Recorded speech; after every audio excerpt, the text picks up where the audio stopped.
സഹൃദയരെ, salute.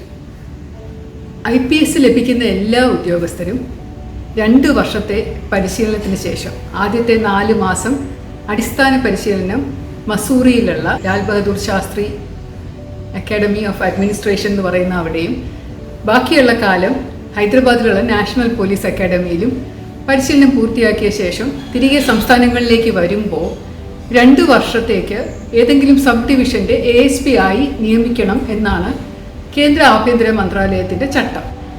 വളരെ അപൂർവമായി എന്തെങ്കിലും വലിയ ഒരു കുറ്റം ചെയ്ത IPS ഓഫീസേഴ്സിനെ തൽക്കാലത്തേക്ക് കുറച്ച് മാസങ്ങളിലേക്ക് സബ് ഡിവിഷനിൽ നിന്ന് മാറ്റി നിർത്തിയ ചരിത്രവും ഉണ്ടായിട്ടുണ്ട്. കേരളത്തിലും അങ്ങനെ ഉണ്ടായിട്ടുണ്ട്. പക്ഷെ അത് വ്യതിചലിച്ചുകൊണ്ട് യാതൊരു കുറ്റവും ചെയ്യാതെ യാതൊരു അച്ചടക്ക നടപടിയും ഇല്ലാതെ പെട്ടെന്ന് എന്നെ സബ് ഡിവിഷനിൽ നിന്നും മാറ്റി 1 വർഷത്തിലധികം സമയം ഡിസ്ട്രിക്ട് ക്രൈം റെക്കോർഡ്സ് ബ്യൂറോ എന്ന് പറയുന്ന അപ്രധാന തസ്തികയിലേക്ക് നിയമിച്ച ഒരു ചരിത്രം കേരളത്തിന് സ്വന്തമായിട്ട് അവകാശപ്പെടാവുന്നതാണ്. അതെന്നെ അങ്ങനെ നിയമിക്കാനുള്ള കാരണം ഞാനൊരു വനിതാ ഉദ്യോഗസ്ഥയായതുകൊണ്ടാണ് എന്ന് എനിക്കിപ്പോഴും ദൃഢവിശ്വാസമുണ്ട്. കാരണം അതിനുള്ള തെളിവുണ്ട്. ഒരു ചെറിയ കാര്യം കൂടെ ഇതിനിടയിലൂടെ പറഞ്ഞു പോകാതെ വയ്യ. കാരണം ഞാൻ സർവീസിൽ കയറി ആദ്യമായി കേരളത്തിൽ വരുമ്പോൾ അത് പരിശീലനത്തിൻ്റെ ഭാഗമായി 6 മാസത്തേക്ക് നമ്മളെ സംസ്ഥാന പരിശീലനത്തിനായിട്ട് വിടും. അപ്പോൾ അങ്ങനെ വന്നപ്പോൾ ഒരു വളരെ ഉയർന്ന ഉദ്യോഗസ്ഥൻ എന്നോട് പറഞ്ഞ കാര്യമാണ്, ഞങ്ങളെല്ലാവരും വളരെ സീനിയർ ഓഫീസേഴ്സ് എല്ലാവരും DGPയുടെ ഒരു കോൺഫറൻസിൽ ഇരിക്കുമ്പോൾ DGP പറഞ്ഞു, നിങ്ങൾ അറിഞ്ഞോ, ഇംഗ്ലീഷിലാണ് പറഞ്ഞത്, woman officer is coming to pollute our department. അതായത് നമ്മുടെ വകുപ്പ് മലിനപ്പെടുത്താനായിട്ട് ഒരു വനിത ഇങ്ങോട്ടേക്ക് വരുന്നുണ്ട്, വനിതാ ഉദ്യോഗസ്ഥ എന്നുള്ള മട്ടിൽ അദ്ദേഹം സംസാരിച്ചു. അത് കേട്ട് എല്ലാവരും ഹഹ എന്ന് പൊട്ടിച്ചിരിച്ചു. പക്ഷെ അദ്ദേഹത്തിന് വളരെ മനസ്സിലൊരു വിഷമം തോന്നി എന്ന് പറഞ്ഞിട്ടുണ്ട്. അത് കേട്ടിട്ട് ഞാൻ ആണോ സാർ എന്ന് പറഞ്ഞാൽ ചുമ്മാ ഇങ്ങനെ ഇരുന്നതേ ഉള്ളൂ. കാരണം ഞാൻ അതിനെപ്പറ്റി കൂടുതലൊന്നും പറയാൻ പോയില്ല. ഇപ്പോൾ DGP എന്ന് പറയുന്നത് നമ്മുടെ ഡിപ്പാർട്ട്മെൻറ്റിൻ്റെ പരമ അധ്യക്ഷനാണല്ലോ. അപ്പോൾ അദ്ദേഹം ഇങ്ങനെ ഒരു കാര്യം പറഞ്ഞു എന്ന് എനിക്കിങ്ങോട്ട് വിശ്വസിക്കാൻ വലിയ പ്രയാസമായിരുന്നു. പക്ഷെ മനസ്സിലൊരു പോറൽ പോലെ അത് എപ്പോഴും കിടക്കും. അതായത് ഞാൻ മലിനപ്പെടുത്താൻ വേണ്ടിയിട്ടല്ല, ഡിപ്പാർട്ട്മെൻറ്റ് എപ്പോഴും മെച്ചപ്പെടുത്താൻ വേണ്ടിയിട്ട് മാത്രമാണ് വന്നിരിക്കുന്നത് എന്ന് തെളിയിച്ചു കൊടുക്കേണ്ട ഒരു ആവശ്യകത ഇപ്പം എന്നെ മാത്രമല്ല മറ്റുള്ളവരെയും തെളിയിച്ചു കൊടുക്കേണ്ട ആവശ്യകത ഉണ്ടെന്ന് പലപ്പോഴും എനിക്ക് തോന്നിയിട്ടുള്ളത് കൊണ്ട് കുറച്ച് കൂടുതൽ ആത്മാർത്ഥത കാണിച്ചിരുന്നു ജോലിയിൽ. പക്ഷെ കൂടുതൽ സത്യസന്ധതയും ആത്മാർത്ഥതയും പോലീസിന് ഭൂഷണമല്ല എന്ന് പലരും പറഞ്ഞിട്ടുമുണ്ട് എന്നോട്. പിന്നീട് എന്നോട് ഈ കഥ പറഞ്ഞ ഉദ്യോഗസ്ഥൻ ഭാവിയിൽ പിന്നെ എൻ്റെ ഏറ്റവും വലിയ ഒരു അഭ്യുദയകാംക്ഷിയായി മാറി. എന്നെ എപ്പോഴും സപ്പോർട്ട് ചെയ്യുകയും സഹായിക്കുകയും എൻ്റെ എന്ത് വിഷമമുണ്ടെങ്കിലും പോയി എനിക്ക് തുറന്ന് സംസാരിക്കാൻ പറ്റുകയും ചെയ്തിട്ടുള്ള എൻ്റെ ഒരു മൂത്ത ജ്യേഷ്ഠൻ്റെ സ്ഥാനത്തുള്ള ഒരു ഉദ്യോഗസ്ഥനായിട്ട് അദ്ദേഹം മാറി. അപ്പോൾ അതുകൊണ്ട് എനിക്ക് അദ്ദേഹത്തെ വലിയ ബഹുമാനമായിരുന്നു. അതുപോലെ അന്നിരുന്ന ആ DGP ഞാൻ ട്രെയിനിക്കൊക്കെ കഴിഞ്ഞ് തിരിച്ചു വരുമ്പോഴേക്കും അദ്ദേഹം റിട്ടയർ ചെയ്തു പോയിരുന്നു. എന്നോട് വളരെ നല്ല രീതിയിലാണ് കാണുമ്പോഴൊക്കെ സംസാരിക്കുകയും പെരുമാറുകയും ഒരു മോളെ പോലെ സ്നേഹത്തോടു കൂടി സംസാരിച്ചിട്ടുള്ള അദ്ദേഹത്തിനോട് ഞാനിത് ചോദിച്ചിട്ടുമില്ല, ചോദിക്കാൻ ഒരു അവസരം കിട്ടിയിട്ടില്ല. അത് ചോദിക്കുന്നത് ശരിയല്ല എന്ന് വിചാരിച്ചു. ഒരു 9 മാസത്തോളം ചേർത്തല ASP ആയിട്ട് ജോലി ചെയ്ത ശേഷം പെട്ടെന്ന് ഒരു ദിവസം എന്നെ അവിടെ നിന്ന് ട്രാൻസ്ഫർ ചെയ്ത് തൃശ്ശൂർ DCRBയിലേക്ക് വിടുകയാണ്. അസുഖമുള്ള DYSPമാരെയും സസ്പെൻഷൻ കഴിഞ്ഞ് തിരിച്ചു വന്നിരിക്കുന്ന DYSPമാരെയും ഭയങ്കര അഴിമതിക്കാരായിട്ടുള്ള ഓഫീസേഴ്സിനെയൊക്കെ പോസ്റ്റ് ചെയ്യുന്നതായിട്ടാണ് ട്രഡീഷണലായിട്ട് നമ്മളത് കരുതിയിരിക്കുന്ന അങ്ങനെ ഒരു പോസ്റ്റാണ്. അപ്പോൾ ഇത് വന്നപ്പോൾ ഞാൻ അന്നത്തെ DGPയുടെ അടുത്ത് എനിക്ക് വളരെയധികം വിഷമമുണ്ടായി. കാരണം 9 മാസം കൊണ്ട് ഒരുപാട് ജോലി, ഒരു 12 മാസത്തെ അല്ലെങ്കിൽ ഒരു 20 മാസത്തെ ജോലി ഞാൻ അവിടെ ചെയ്തു എന്ന് എനിക്കറിയാം. പക്ഷെ എന്നാലും ഒരു പെട്ടെന്നെടുത്ത് ഇങ്ങനെ അടിക്കുന്നത് ശരിയല്ല. ഞാൻ പോയി അദ്ദേഹത്തോട് ചോദിച്ചു, DGPയോട് ചോദിച്ചു, സാർ എന്താണ് എന്നെ മാറ്റാൻ കാരണം, ഞാൻ എന്തെങ്കിലും തെറ്റ് ചെയ്തിട്ടാണോ, അറിയണമല്ലോ. അപ്പോൾ എന്നോടൊപ്പം എന്നെ ട്രെയിൻ ചെയ്തിരുന്ന SPയും ഇരിപ്പുണ്ടായിരുന്നു, തൊട്ടടുത്ത് തന്നെ ഇരിപ്പുണ്ടായിരുന്നു. അദ്ദേഹവും എനിക്കൊരു ജ്യേഷ്ഠ സഹോദരനെ പോലെയാണ്, എന്നെ ഒരു അനിയത്തിയെ പോലെയാണ് അദ്ദേഹം കുടുംബവും കണ്ടിട്ടുള്ളത്. എപ്പോഴും വളരെ സ്നേഹമുള്ള ഒരു ഓഫീസറായിരുന്നു. അപ്പോൾ അദ്ദേഹം എൻ്റെ അടുത്ത് ഇരിപ്പുണ്ട്, ഞാനും ഇരിപ്പുണ്ട്. ഞാൻ ചോദിച്ചു DGP സാർ എന്തുകൊണ്ടാണ് എനിക്കിങ്ങനെ പെട്ടെന്നൊരു അപ്രസക്തമായ ഒരു പോസ്റ്റിലേക്ക് സ്ഥലം മാറ്റം, ഞാൻ പഠിക്കേണ്ട സമയമല്ല, ഞാൻ ASP ആയിട്ട് സബ് ഡിവിഷനിൽ തന്നെ ഇരുന്നോട്ടെ എന്ന് പറഞ്ഞപ്പോൾ അദ്ദേഹം പറഞ്ഞ ഉത്തരം അതെന്നെ വല്ലാതെ ഞെട്ടിപ്പിച്ചു. അതൊരു ആഘാതം ഉണ്ടാക്കി. അത് ഞാൻ ശരിക്കും അനുഭവിച്ചതാണ്, അതുകൊണ്ടാണ് പങ്കുവെക്കുന്നത്. അദ്ദേഹം പറഞ്ഞു, ശ്രീരേഖ കല്യാണമൊക്കെ കഴിച്ചിട്ടിരിക്കുകയല്ലേ, അപ്പോൾ ഒരു കുഞ്ഞൊക്കെ ആയി ഒരു കുടുംബജീവിതം നയിച്ചോട്ടെ എന്നുള്ളൊരു പരിഗണന തന്നിട്ടാണ് അങ്ങോട്ടേക്ക് മാറ്റിയത് എന്ന് അദ്ദേഹം പറഞ്ഞു. അപ്പം ഞാൻ ആ ഒരു അവസ്ഥയിൽ ഞാൻ പെട്ടെന്ന് ചൂടാവുകയാണ് ചെയ്തത്. ഞാൻ അദ്ദേഹത്തോട് ചോദിച്ചു, സാറാണോ തീരുമാനിക്കുന്നത് എനിക്ക് എപ്പോൾ കുഞ്ഞുങ്ങളുണ്ടാവണം, എനിക്ക് എപ്പോൾ കുടുംബജീവിതം നന്നായിട്ട് നയിക്കണം എന്ന് DGP ആണോ, ഡിപ്പാർട്ട്മെന്റൽ ഹെഡാണോ തീരുമാനിക്കേണ്ടത് എന്ന് ചോദിച്ചപ്പോൾ എൻ്റെ അടുത്തിരുന്ന എൻ്റെ SP, എൻ്റെ സഹോദര തുല്യനായിട്ടുള്ള എന്നെ ട്രെയിൻ ചെയ്തിരുന്ന SP അദ്ദേഹം എന്നെ ഇങ്ങനെ പിച്ചി, മിണ്ടായിരിക്കുക, ഇതൊന്നും DGP അടുത്തൊന്നും ഇങ്ങനെ സംസാരിക്കാൻ പാടില്ല എന്ന് പറഞ്ഞു. എനിക്ക് തോന്നുന്നു എൻ്റെ ആദ്യത്തെ ഞങ്ങളുടെ ആനുവൽ കോൺഫിഡൻഷ്യൽ റിപ്പോർട്ട് എന്നുണ്ടല്ലോ, വാർഷിക നമ്മുടെ പ്രവർത്തന അവലോകനം നടത്തുന്ന ഒരു റിപ്പോർട്ടുണ്ട്. അത് വളരെ പ്രധാനപ്പെട്ടതാണ്. കാരണം അതിൻ്റെ അടിസ്ഥാനത്തിലാണ് ഭാവിയിലുള്ള പ്രൊമോഷൻസ്, സെൻട്രൽ ഡെപ്യൂട്ടേഷൻ, മെഡലുകളെല്ലാം കിട്ടുക.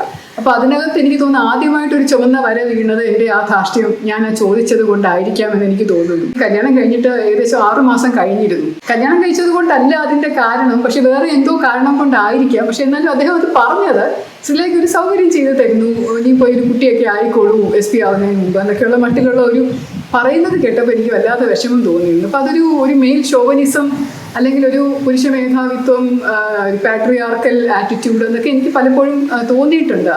പക്ഷെ അതും ഞാൻ വലിയ ഇഷ്യൂ ആയിട്ട് മാറ്റില്ല. കാരണം അതിനേക്കാളും ഒരുപാട് ഭീകരമായിട്ടുള്ള കാര്യങ്ങൾ എല്ലാം ഞാൻ ക്ഷമിക്കുമ്പോൾ ഇത് വളരെ നല്ലൊരു ഉദ്യോഗസ്ഥൻ വളരെ നല്ല രീതിയിൽ സോഫ്റ്റായിട്ട് മയമായിട്ട് എന്നോട് പറഞ്ഞത് കൊണ്ട് ചിലപ്പം മനസ്സിൻ്റെ ഉള്ളിൽ അദ്ദേഹത്തിന് അങ്ങനെ ഒരു ചിന്ത ഉണ്ടായിരുന്നിരിക്കും. പാവം ആദ്യത്തെ വനിതയല്ലേ, പോയി കുറച്ച് സമയം റിലാക്സ് ചെയ്തോട്ടെ എന്നുള്ള ഒരു ചിന്ത കടന്നു മൂടിയിട്ടുമായിരിക്കും. അന്നേരം എൻ്റെ ഭർത്താവ് തൃശ്ശൂർ മെഡിക്കൽ കോളേജിൽ ജോലിയായിരുന്നു. അതുകൊണ്ട് വളരെ ദയാപൂർവം എന്നെ തൃശ്ശൂർ DCRBയിലാണ് സ്ഥലം മാറ്റമായിട്ട് മാറ്റിയത്. അവിടെ ഒന്നുണ്ടായിരുന്ന SP അദ്ദേഹം ഇതുപോലെ ഒരു ചേട്ടനെ പോലെ, അദ്ദേഹം പ്രൊമോട്ടഡ് IPS ഓഫീസർ ആണെങ്കിൽ പോലും വളരെ നല്ല രീതിയിലാണ്, സ്നേഹത്തോടു കൂടിയാണ്, കരുതലോടു കൂടിയാണ് എന്നോട് എപ്പോഴും പെരുമാറിയിട്ടുള്ളത്. ഓഫീസിൽ ചുമ്മാ രാവിലെ തൊട്ട് വൈകിട്ട് വന്നിരിക്കും. ഒരു പണിയില്ലാതിരുന്ന ആ ഒരു സമയത്ത് മനസ്സിനെ വല്ലാതെ മതിക്കും. അത് ഈ പഠിക്കുന്ന സമയമല്ലേ, പഠിക്കേണ്ട സമയമല്ലേ, ഞാൻ ഇതിനിവിടെ വേസ്റ്റ് ചെയ്യുന്നു എന്നുള്ളൊരു ചിന്ത വന്നപ്പോൾ ഞാൻ സ്റ്റാറ്റിസ്റ്റിക്സ് പഠിക്കലാണല്ലോ. ക്രൈം റെക്കോർഡ്സ് ബ്യൂറോ എന്ന് പറഞ്ഞാൽ ആ ജില്ലയിൽ നടക്കുന്ന കുറ്റകൃത്യങ്ങളൊക്കെ അവലോകനം നടത്തി റിപ്പോർട്ട് കൊടുക്കുക മാസാമാസം. അതാണ് ചെയ്യേണ്ടത്. അങ്ങനെ ഒരു അവലോകനം നടത്തി നോക്കിയപ്പോൾ ഏറ്റവും കൂടുതലായിട്ട് തൃശ്ശൂർ ജില്ലയിൽ കാണുന്ന കേസുകൾ NDPS ആക്ട് എന്നുള്ളൊരു act, narcotic drugs and psychotropic substances act എന്നാണ് അതിന് പറയുന്നത്. അതായത് മയക്കുമരുന്നുമായിട്ട് ബന്ധപ്പെട്ട നിയമങ്ങൾ. ജില്ലയിൽ ഏറ്റവും കൂടുതൽ കേസുകൾ എടുത്തിരിക്കുന്നത് ഈ NDPS ആക്ട് പ്രകാരമാണ് എന്ന് ഞാൻ മനസ്സിലാക്കി. ഞാൻ ഈ ആക്ടുകളിൽ ചില കേസുകൾ എടുത്ത് അവലോകനം ചെയ്ത് നോക്കുകയും അത് ഫോണിൽ വിളിച്ച് അതായത് SHOമാരോട് വിളിച്ച് സംസാരിച്ച് നോക്കുകയും ചെയ്തപ്പോൾ എല്ലാം സ്കൂൾ കോളേജ് പരിസരത്തിൻ്റെ അടുത്തായിട്ട് പെട്ടിക്കടകളിൽ കൂടെ വിറ്റതോ അല്ലെങ്കിൽ അവിടെ റെയ്ഡ് ചെയ്ത് പിടിച്ചതോ, കുട്ടികൾ കഞ്ചാവ് കൊണ്ട് നടക്കുന്നതോ, യുവാക്കൾ അതിനടിമകളാവുന്നതോ അങ്ങനെയുള്ള കേസുകളാണ്. അപ്പോൾ പെട്ടെന്ന് എൻ്റെ മനസ്സിൽ കൂടെ ഒരു ആശയം തോന്നി, എന്തുകൊണ്ട് ഇത് കുറയ്ക്കാനായിട്ട് എനിക്ക് എന്തെങ്കിലും ചെയ്തുകൂടാന്ന്. അങ്ങനെ ഞാൻ എൻ്റെ SP-യുമായി സംസാരിച്ച ശേഷം ഞാൻ ഒരു ചെറിയ ഫിലിം ഉണ്ടാക്കി. അത് PRD ഡിപ്പാർട്ട്മെൻറ്റ്, മെഡിക്കൽ കോളേജിലെ ഡോക്ടർമാർ, കളക്ടറേറ്റിലെ ചില ഉദ്യോഗസ്ഥർ, ADM, ഞാൻ, പിന്നെ എക്സൈസിലെ ഉദ്യോഗസ്ഥർ എല്ലാവരും കൂടി ചേർന്ന് കഞ്ചാവ്, ഹെറോയിൻ, കനാബിസ്, പല പല രീതിയുണ്ടല്ലോ, അതിൻ്റെ കൊക്കെയിൻ, ഇതൊക്കെയുള്ള അടങ്ങിയ ഒരു ഇതിൻ്റെ എങ്ങനെ നമുക്ക് തിരിച്ചറിയാൻ പറ്റും, എങ്ങനെ അതിൽ അടിമകളാകാതിരിക്കാൻ സാധിക്കും, എങ്ങനെ അത് തിരസ്കരിക്കാൻ സാധിക്കും, അതെങ്ങനെ ഡിറ്റക്ട് ചെയ്യാൻ പറ്റും, അതിൽ നിന്ന് എങ്ങനെ മുക്തി നേടാം, എന്തുകൊണ്ടാണ് ഇത് എത്ര ഹാംഫുൾ ആവുന്നത് എന്നൊക്കെയുള്ള ഉൾക്കൊള്ളിച്ചുകൊണ്ടുള്ള ഒരു ചെറിയ ഒരു 10 മിനിറ്റ് 15 മിനിറ്റിൻ്റെ ഒരു ചെറിയ ഷോർട്ട് ഫിലിം ഉണ്ടാക്കുകയും ആ ഷോർട്ട് ഫിലിമും വെച്ചുകൊണ്ട് ഞാനത് എല്ലാ കോളേജുകളിലും എല്ലാ സ്കൂളുകളിലും ക്ലാസ്സുകൾ സംഘടിപ്പിച്ചു. എന്നിട്ട് ഈ സിനിമ കാണിക്കുകയും ചോദ്യങ്ങൾ ചോദിക്കുകയും ഉത്തരങ്ങൾ പറഞ്ഞു കൊടുക്കുകയും ഇതെങ്ങനെയാണ് നമ്മൾക്കത് ഇതിൽ നിന്ന് മുക്തി നേടാമെന്നുള്ള ഒരു വ്യാപകമായിട്ടുള്ള ഒരു അവബോധം സമൂഹത്തിനുണ്ടാക്കിയെടുത്തു. ഏകദേശം 11 മാസം കൊണ്ട് ഞാൻ അടുത്ത റിവ്യൂ നടത്തിയപ്പോൾ 60% കേസുകൾ കുറഞ്ഞു. കേസുകൾ പെട്ടെന്ന് ടപ്പെന്ന് പറഞ്ഞ് കുറഞ്ഞു. അപ്പോൾ ഇതോടൊപ്പം തന്നെ ഞാൻ പറഞ്ഞിരുന്നു, സ്കൂളും കോളേജും പരിസരത്തുള്ള എന്ത് വിവരം, ഇതുപോലെ നാർക്കോട്ടിക്സിൻ്റെ വിവരം കിട്ടിയാലും ഒരു പോസ്റ്റ് കാർഡിൽ എഴുതി എന്നെ അറിയിച്ചാൽ മതി, നമുക്കത് പിടിക്കാമെന്ന് പറഞ്ഞ് അങ്ങനെ കുറച്ച് കേസുകൾ എടുക്കുകയും ചെയ്തു. എന്നിട്ട് പോലും 60% കേസുകളിലെ കഴിഞ്ഞ വർഷത്തേക്കാൾ കുറഞ്ഞത് വലിയ കാര്യമായിട്ട് എനിക്ക് തോന്നി. ഞാൻ അതിനെപ്പറ്റി ഒരു റിപ്പോർട്ട് എഴുതി DGPക്ക് കൊടുക്കുകയും അങ്ങനെ DGP എനിക്ക് ആദ്യമായിട്ട് എൻ്റെ സർവീസിലുള്ള ഒരു ഗുഡ് സർവീസ് എൻട്രി കത്ത് പോലെ തരികയും അതെല്ലാ ജില്ലകളിൽ ഇതുപോലെ ജില്ലകളിൽ ഈ അവബോധം, മയക്കുമരുന്നിനെതിരെ അവബോധം നൽകണമെന്നും എൻ്റെ സിനിമ പ്രദർശിപ്പിക്കാനുള്ള അനുവാദം കൊടുത്തുകൊണ്ടുമൊക്കെയാണ് അന്നൊരു ഓർഡർ ഇറങ്ങിയത്. അപ്പോൾ അതിനിടയിലൂടെ ഞാൻ ഗർഭിണിയാവുകയും ഒരു കുഞ്ഞിന് ജന്മം കൊടുക്കുകയും ചെയ്തു. അത്രയും സമയം വെറുതെ ഇരിക്കണ്ടല്ലോ എന്ന് വെച്ചാൽ അങ്ങനെ അതും കൂടെ ദൈവത്തിൻ്റെ ഹിതം പോലെ, അതും കൂടെ DGP പറഞ്ഞതുപോലെ അദ്ദേഹത്തിന് അനുഗ്രഹം ഉണ്ടായിരുന്നത് കൊണ്ട് അതുപോലെ വന്ന് ഭവിക്കുകയും ചെയ്തു. സസ്നേഹം, ശ്രീലേഖ.